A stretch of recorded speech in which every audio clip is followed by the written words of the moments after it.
Good evening and welcome. I've had some folks ask me to demonstrate how I play arpeggios, to give you some tips about that, and specifically relating to a video I did called Hollywood Style Piano, and I played the song Night and Day by Cole Porter. And so it's in the key of E flat. I started out with a B major 7 to a B flat 7 to an E flat major 7. And that's where I put the arpeggio. So you're generally going to put the arpeggio where the note is being held. So that's the held note. This is the moving note. That's the held note. Now, so I put the arpeggio in there. So now what I'm doing is I'm taking these three fingers. It could also be the thumb, the index, and the fourth finger, whatever is most comfortable for you. And I'm playing starting on the third of the chord rather than the root. I'm not playing like 1, 3, 5. I'm playing 3, 5, major 7. And that would be a 3-note arpeggio like this. So what I'm doing is I'm playing them individually like that, arpeggiating the notes, and then shifting the position of the hand. It's not anything where I'm bending. I'm just quickly. So what you have to do is see that note, the target note there, and see that, visualize the thumb hitting it like that's the first thing you need to accomplish. And you start out very slow, of course, like that. Now you just lock into that position, then get there, and the next two notes come very easily. Like that. That's the ascending. Descending the same way. So now on this descending one, I have to jump over and get the third finger on there. Now you might want to use the fourth finger if you like it better. But I'm really locking into that position. I'm feeling that position, and I'm actually seeing the arpeggio ahead of time. I see where it is up here. See the whole thing. I can go one more octave. See, so like I was just doing ascending arpeggios rather than descending, but descending would be using the same fingering, of course. Now, if you want to play a 4-note arpeggio, I would start 3, 5, 7, 9. So I would add the upper extension like this. Now, on the ascending motion, I would use thumb, index, third or middle finger, ring finger or fourth finger, like that. I wouldn't use the pinky, although you could use the fifth finger if it's better for you. I use the fourth ascending, like that. Now, descending, it's a little difficult for me to do that. So I'm going to use the fifth finger like descending. I'm just jumping like that. That's the jump. Might have to work on that. The fourth finger's easier for you. You should use the fourth. So I go.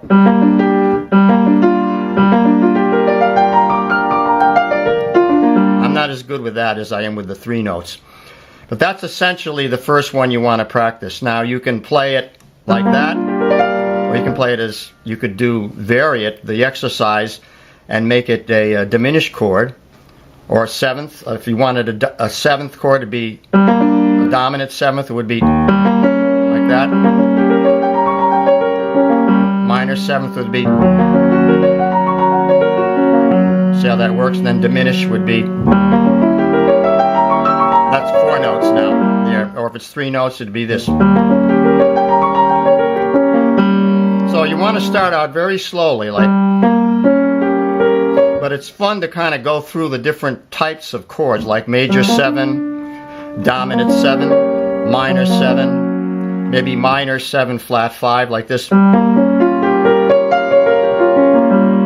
now I'm playing upper extension, so that's really looks like a minor 7 flat 5 here, but it's really an upper extension of a E flat 9 chord. So, but it forms a minor 7 flat 5 from this position. So I'm using the fifth finger there. Now diminished. See, so like that. I'm better at ascending here. So I'm better with the fifth finger because I have actually a bent finger here, so it helps. I have a problem stretching in my right hand, but my left hand I can reach a 10th easily. Now that's a good way to start. Now you can play them on any chord you want. Like you can start with C if that's easier for you. Start on the third. Right? That's the major. Dominant would be. Minor 7 would be this one. Half diminished. Full diminished. I'll start on the C on this one. This one's easier to play actually with 4 notes like this. Sorry. You work it up so you eventually lock into that position. You can do it pretty quickly. So I can do it. So I'm used to playing these. Now those are the first two, starting with just the right hand. You can support it in the left hand with the chord and then play the arpeggio. So you want to try going through the major sevenths, the dominant sevenths, the minor sevenths, the minor 7 flat 5, and the diminished. And then you can play the upper extension. So the dominant, the major 9s, the dominant 9s, and so on. Minor 9s would be like that. Well, I'm starting with C. Like that. So that one I have to go. Actually, I play whatever arpeggio is easiest for me, so I don't play any difficult ones. You know, I mean, probably should practice them more, but I always try to play ones that are easy for me. You'll find that out as you try to practice more of them. You'll find out which ones are easy for you, and you'll get better at those if you practice them regularly. But you can practice them with a metronome too, which is a good way to practice them through a beat. Like, I'll demonstrate that now. Here's a challenging little exercise to try. How do I know it's challenging? Because I tried to do it myself and I screwed it up. So here we go. Now we're going to do major 7, right? Dominant 7,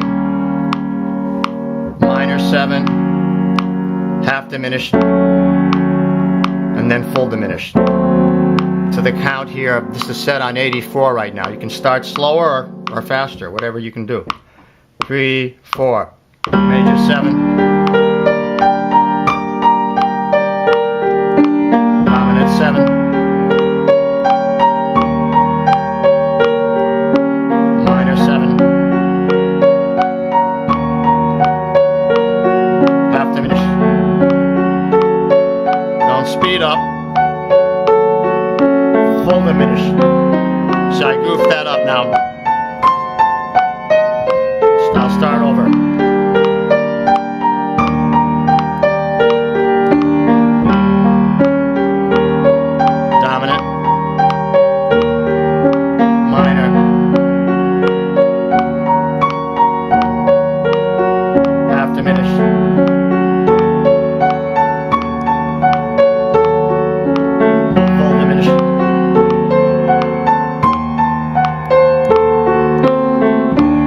So the idea is to not speed up. That's the challenge, but that's a fun thing to try to do. So now there you have the concept on the right hand arpeggio, using either 3 notes or 4 notes and then putting it to a metronome. And like I say, you have to be sure that you're doing an upper extension of the chord. I mean, it can get pretty exotic. I mean, if you're playing, say, a C7 sharp 11, like the exotic jazz chords, now you can just use the upper extension. So here's a C7 with a 9, a sharp 11, and 13. I can play just the arpeggio on the upper extensions like this. A lot of times they just do it ascending, end somewhere. Like that. Like that. So now I want to show you a little bit about the two-handed arpeggios.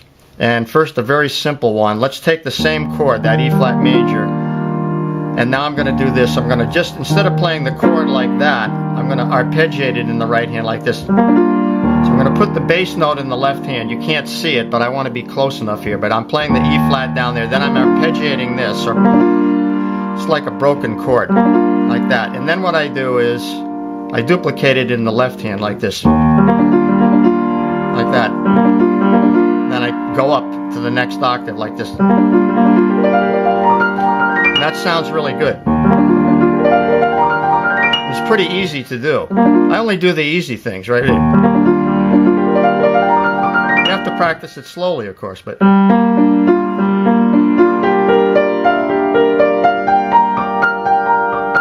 so you can do that with a metronome if you like. The other thing is to overlap them like this. Then overlap. You come over and do this one. So that sounds really good too. I can start lower. Now if I do it quickly, it goes. See? So I can combine those, and I can do overlapping, and then I can duplicate. Like I can do, this is overlapping. Then I might go there. Like, there's lots of combinations you can use, but the main thing, like that, or in other words, you find your own tricks, things that work for you. But these, I hope these tips give you some ideas of things you can do. Please ask me a question. I'll slow this down. I'll do another video on this, but this was just a quickie to give you a couple of tips, and if you got something out of it, I really would appreciate hearing from you. So thanks so much, and keep watching. We'll see you next time.